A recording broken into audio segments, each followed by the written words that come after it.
magkasama dahil hindi masisira ang maliit na bagay.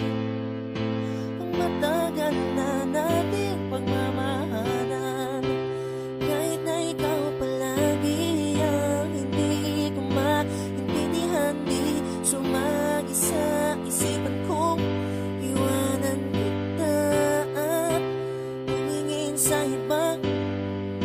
Ikaw pa rin kahit na lagi tayong nagtatalo.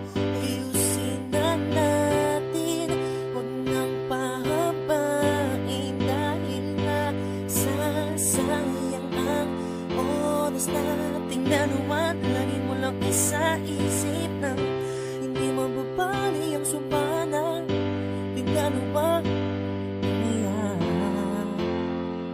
Kaya ayusin na natin hanggang may pagkakataon pa na tayo'y magkasama dahil hindi masisira ang maliit na bagay.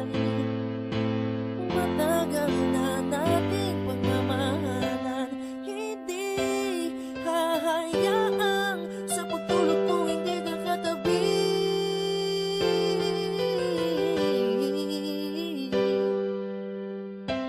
Isipin mo palagi ang mga masasayang nakaraan.